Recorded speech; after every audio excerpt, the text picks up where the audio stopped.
So being a miniature wargamer, I want to do my best. Whatever system we're talking about right now, if it's Battletech, 40K, whatever, I want to do my best to get the most out of that miniature collection. So I've got my models, and I want to explore smaller skirmish type games, so maybe 4 mechs on the table. I want to go a big game where I can get all of my models on the table. I want to combine my models with your models and someone else's models, and we've got like 100 mechs on each side. I want to explore different missions. I want to push those models to the limit. I want to play in a hex map. I want to play in a wargaming table. And naturally, as with every gaming group, you're going to have your preference of where you want to go and what you like to play. But I want to get the most out of it on there. Another great example, this would be a great example. It's a board game, but it's kind of a miniatures game. AVP, Hunt Begins. Alien versus Predator, Hunt Begins, Protoss. Put aside how they've handled or mishandled everything for the moment. The first version of AVP, the miniatures, they're kind of this plasticky resin on there. Detail's great. Detail's fantastic, almost resin-like, high-quality resin, but they're not as brittle. It's like, did you cut the resin mix with a little bit of cheap plastic? I mean, fantastic models. Absolutely fantastic.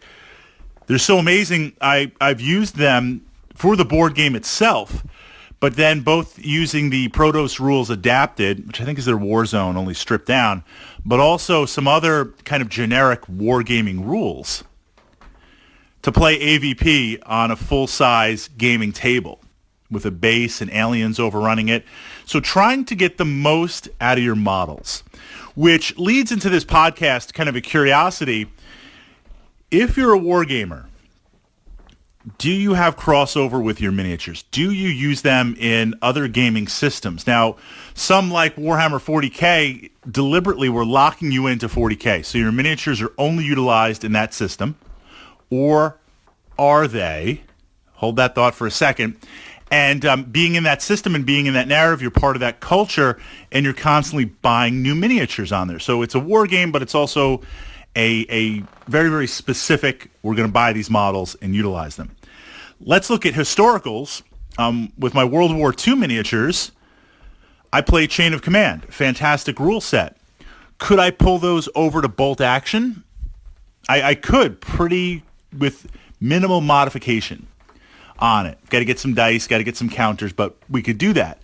It's also portable with other World War II rule sets on there, or kind of generic World War II rule sets. The miniatures are completely portable. I can take them and plug them in somewhere else. Battletech.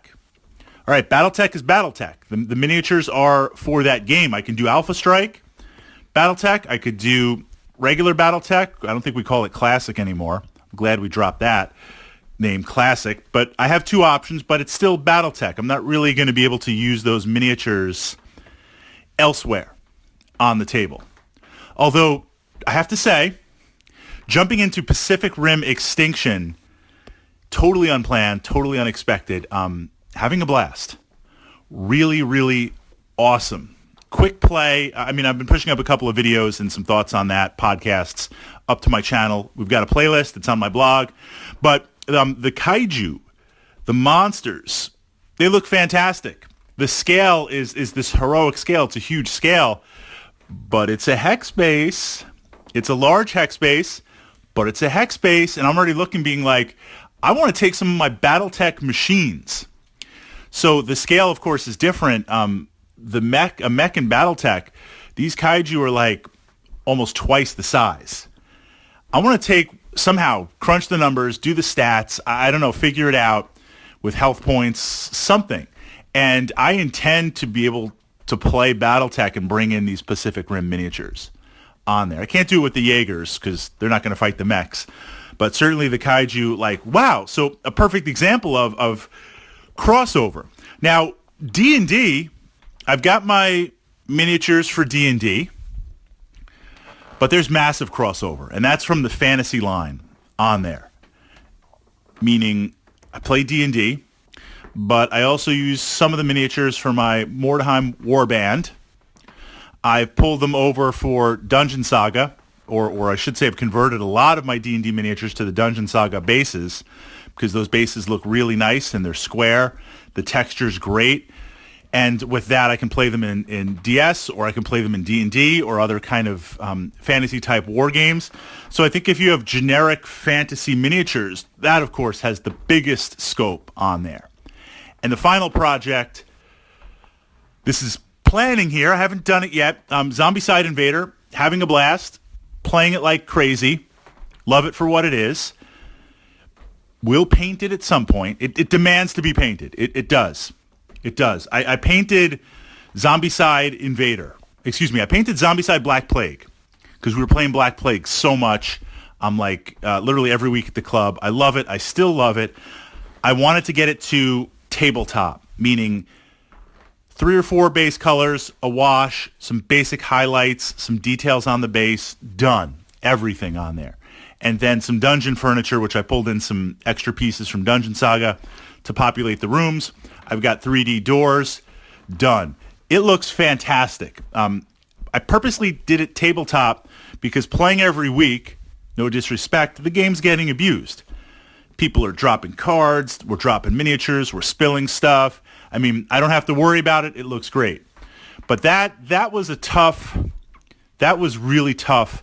It took a while to paint. It took a long time to paint on there, and I was working on it every night over the winter because I'm indoors. So then I said to myself, okay, I've got a second set of Zombicide Black Plague. Don't ask how or why. And I said, this is going to be for the Fritz Cave. This is going to be paint as well as I can paint right now. And for some reason, I can paint 40K miniatures fine, but some of the other miniatures I'm a little bit slower on to paint. I'm going to do an amazing paint job on this, and we're going to do 3D everything, and it looks awesome. That doesn't leave the Fritz Cave. That's like Kingdom Death Monster. It stays at home. But I swore I would never paint another Zombicide set. I can't do it on there. But Invader, I say that because Invader wants to be painted so much. It looks so amazing. But the miniatures and diversity of it with Invader, I'm like, this would work with some sort of sci-fi pulp type game. Get the most out of the miniatures where we could do the Invader thing, but we could also do some other rule set on there. So what do you guys think about portability or crossover? Looking at your own miniature collection, looking at the toys that you have on the table, do you use them specifically for that system? Or do you have some sort of portability or crossover? Chain of Command, getting back to that for a moment. The rule set of it, and I pushed up a little bit of a tutorial on the flow of the rules to my channel. It's under the playlist Chain of Command, just to give you an idea to kind of top off with this statement I'm putting out there. Out of all the miniature systems that I play, in my opinion, as of right now, Chain of Command is the most dynamic and the funnest to play. I have taken my 40K miniatures and my 40K terrain and proxied them using Chain of Command rule sets, meaning like, take the Eldar and I play them as the Americans. So a Wave Serpent would be a Sherman, and this would be that unit on there, and take some of my Imperial Guard, play them as late war Germans on there, and having that visual with 3D sci-fi terrain, so warp gates and Gothic sector buildings. And the rule set is so amazing, I feel like I'm getting the 40K narrative because I'm getting the 40K visuals with the miniatures on there, but I'm playing such an amazing and dynamic rule set. So there are times where even if there's a miniature game that's locked in to that narrative, there are opportunities to break that narrative